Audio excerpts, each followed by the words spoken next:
Chairperson National Human Rights Commission, Sri Justice Arun Mishra ji, Chairperson Asia Pacific Forum of National Human Rights Institutions, Mr. Du Hon Song ji, Secretary Global Alliance of National Human Rights Institutions, Ms. Amina Waz ji, members NHRC, Dr. D.M. Mole ji, and Sri Rajiv Jain ji, Secretary General NHRC, Sri Bharat Lal ji, delegates from the member as well as from the observer countries, distinguished guests, ladies and gentlemen, Namaskar. I am really happy to inaugurate the annual general meeting and biennial conference of the Asian Pacific Forum on Human Rights. When it comes to human rights, I get inspired to talk about this concept, which is ever evolving, dynamic, and quite close to my heart in my public life. As humankind grows morally and spiritually, the definition of human rights gets further evolved. What gives me immense satisfaction is the fact that this concept is deeply rooted in Indian civilization. The world saw the first glimpse of it when, after massive destruction caused by the two successive world wars, the United Nations General Assembly came up with a formulation, "All men are born free and equal," as the beginning of the Universal Declaration of Human Rights. It was then India's representative Hansaben Mehta, a disciple of Mahatma Gandhi and freedom fighter, who suggested changing it to "all human beings are born free and equal." Her change of one word expanded the notion of rights. Mahatma Gandhi's life and thoughts were also critical in shaping the draft of the Universal Declaration of Human Rights. He influenced the human rights discourse. It was under his influence that the notion of human rights came to be expanded from basic necessities of life to dignity of life as well. As many of you know, on June 7, 1893, Gandhiji was robbed of his dignity when he was thrown out of the first-class compartment of the train at Pietermaritzburg in South Africa. On account of racial discrimination, he was a changed man then and went on to inspire millions to fight for their rights of dignity. Similarly, Dr. B.R. Ambedkar too was an ardent champion of human rights. He taught the depressed classes to stand for their rights and live with dignity. He also led from the front in shaping the Constitution of India, which is not only aligned with the modern concept of rights, liberty, and justice, but also deeply rooted in the Indian ethos that sees the world as one family, Vasudhaiva Kutumbakam, the echo of which resonated during the recently concluded G20 summit. Our Constitution adopted universal adult franchise right since the inception of the Republic and enabled us to usher in numerous silent revolutions in the field of gender justice and protection of life and dignity. We ensured a minimum of 33% reservation for women in local bodies election. What is more, in a pleasant coincidence, a proposal to provide similar reservation for women in the state assemblies and national parliament is taking a shape now. It will be the most transformative revolution in our times for gender justice. Over the years, the government has also launched a number of ambitious schemes to ensure basic facilities like housing, toilets, education, and health facilities, and thus protect the dignity of the poor.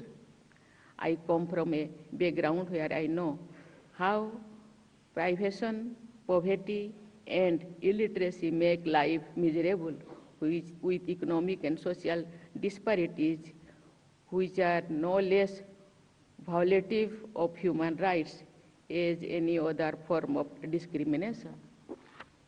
Dear ladies and gentlemen, the Asia-Pacific Forum on Human Rights comprises 26 nations of the region.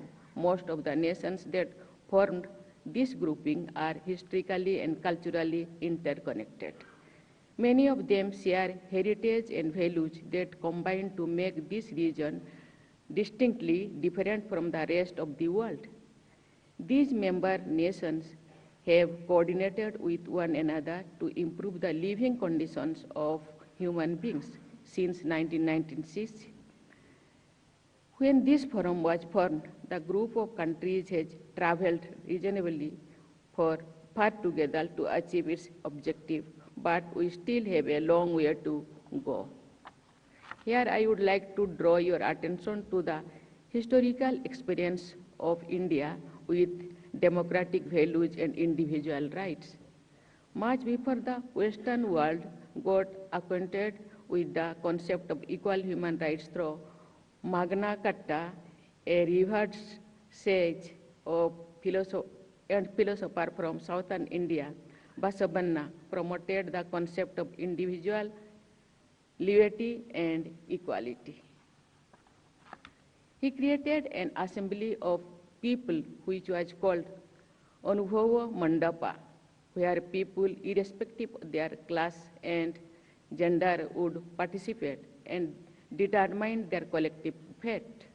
Similarly, the concept of a republic may appear modern, but nearly 2,800 years ago, India had the world's first people's representative government in Vaishali.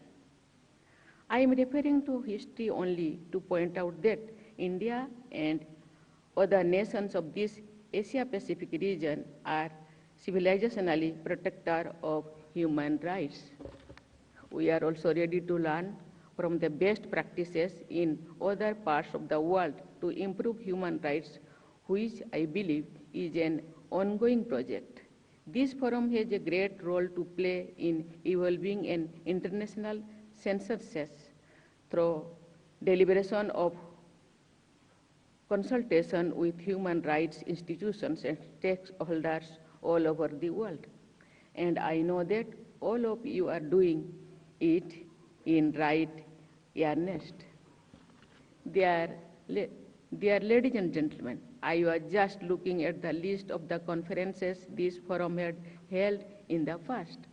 What is particularly pleasing is that in the post-pandemic phase, you are holding this conference in person after a gap of 3 years. I am told that the conference is being attended by nearly 100 foreign delegates.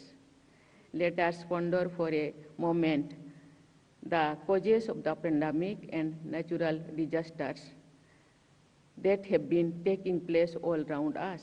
Let us also ponder over the challenges of climate change that have been threatening the very existence of the plant. Human beings are as good a creator as a destroyer. According to scientific studies, this planet has entered the phase of sixth extinction, where man-made destruction, if not stopped, will be the undoing of not only the human race, but also the other lives on the earth. In this context, I would urge you not to treat the use of human rights in isolation and pay equal attention to nursing Mother Nature, which is deeply wounded by the indiscretion of human beings. In India, we believe that every particle of the universe is a manifestation of divinity.